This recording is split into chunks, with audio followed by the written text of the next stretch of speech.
नमस्कार दर्शकों, मैं संजय नीलाके ज्योतिष श्रृंखला को आगे बढ़ाते हुए आज मैं विवाह मिलन में मंगल का प्रभाव कैसे होता है, मंगल दोष कैसे माना जाता है, इसके बारे में आपको जानकारी दे रहा हूँ। दर्शकों, मंगल तो कुंडली में ये 12 भाव में रहेगा ही। कौन से भी स्थान में मंगल आ जाता है, अपने लग्न कुंडली में या तो भाव चलित कुंडली में। लेकिन ये 5 स्थानों में अगर मंगल आ गया तो मंगल दोष माना जाता है। जैसे कि प्रथम भाव, इसे लग्न भाव भी कहा जाता है, चतुर्थ भाव, सप्तम भाव, अष्टम भाव और द्वादश भाव। ये 5 स्थानों में अगर मंगल आ गया तो इसे मंगल की कुंडली यानी कि मांगलिक कुंडली कहा जाती है दर्शकों। लेकिन कभी कभी ये 5 भाव में मंगल होने के कारण भी मंगल का दोष नहीं लगता है। इसके कम से कम 9 कारण हैं।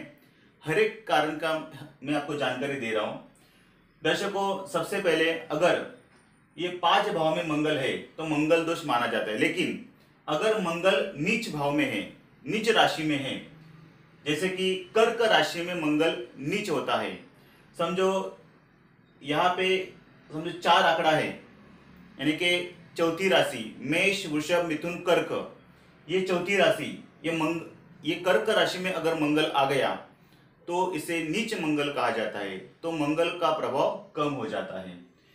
शत्रु राशि में भी अगर मंगल आ गया, जैसे कि बुध की राशि है मिथुन और कन्या, वो राशि में भी अगर मंगल आ गया तो भी मंगल का दोष नहीं माना जाता है, क्योंकि मंगल का प्रभाव शत्रु राशि में ज्यादा उसका प्रभाव नहीं पड़ता है। तीसरा कारण है अस्तंगत। कोई भी ग्रह सूर्य के जितने नजदीक जाता है, अगर वो 4 से 5 डिग्री के आसपास है, अगर अस्तंगत है यानी कि सूर्य के नजदीक कोई भी ग्रह जाता है तो उसका तेज कम हो जाता है। तो अस्तंगत अगर है मंगल तो भी उसका प्रभाव नहीं पड़ता है मंगल दोष के लिए। दर्शकों, मंगल का दोष परिहार करने के लिए ये चौथा पॉइंट है, मंगल कौन से राशि में है। ये 5 जो स्थान है उसमें से पहला जो भाव है, अगर यहाँ मेष राशि है तो मंगल इस स्थान में बैठा है तो वो मंगल का प्रभाव, मंगल का दोष नहीं माना जाता है। अगर चतुर्थ भाव में अगर वृश्चिक राशि है तो भी मंगल का दोष नहीं माना जाता है। सप्तम भाव में अगर मकर राशि है तो भी मंगल का दोष नहीं माना जाता है। अष्टम भाव में अगर सिंह राशि है, ये अलग अलग भाव के लिए अलग अलग मैंने आपको राशि दी है।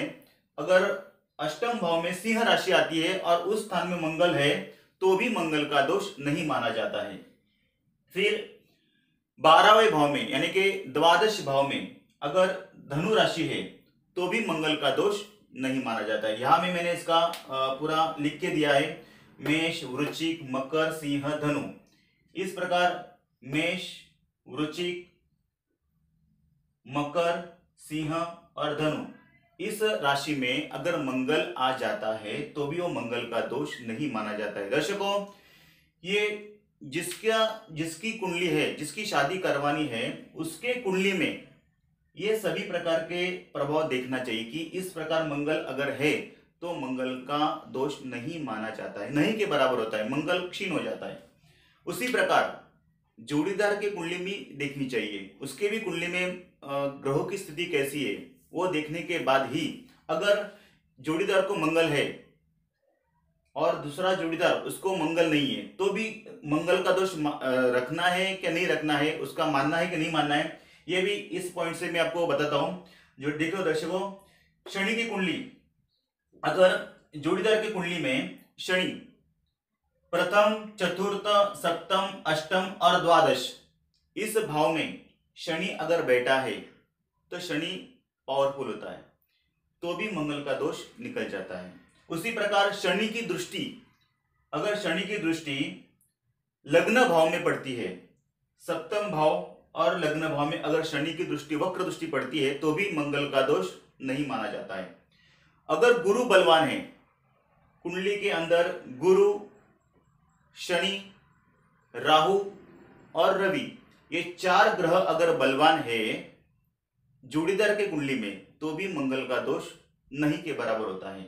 उसी प्रकार राहु प्रथम और सप्तम भाव में बलवान होता है तो भी मंगल का दोष नहीं माना जाता है। रवि भी बलवान रहेगा तो भी मंगल का दोष नहीं माना जाता है। दर्शकों, ये सभी प्रकार के कारण मैंने आपको बताया कि मंगल विवाह के लिए कारक है, यानी कि ऐसे अगर प्रभाव में मंगल रहेगा तो आप शादी कर सकते हैं। लेकिन इनमें से कोई भी स्थान को मंगल का प्रभाव नहीं दिख रहा है। मंगल इस भाव जैसे कि मैंने आपको पहले प्रथम बताया था कि कर्क राशि का मंगल नीच होता है, शत्रु राशि में अगर मंगल है, अगर ये नहीं रहेगा तो मंगल दोष को मानना चाहिए। अब भले भी अपनी कुंडली 18 के ऊपर रहने दो, फिर भी मंगल दोष है तो आपको शादी नहीं करना है। लेकिन ये आपको देखना है कि मंगल कैसे क्षीण हो जाता है, कैसे उसका बल कम हो जाता है। एक खुद की कुंडली में भी देखना चाहिए और सामने वाली जोड़ीदार की कुंडली में भी देखना चाहिए। दर्शकों, आज के लिए बस इतना ही। अगर ये मेरा वीडियो आपको अच्छा लगा रहेगा तो आप इसे लाइक कीजिए, शेयर कीजिए, सब्सक्राइब कीजिए। आज के लिए बस इतना ही। नमस्कार दर्शकों।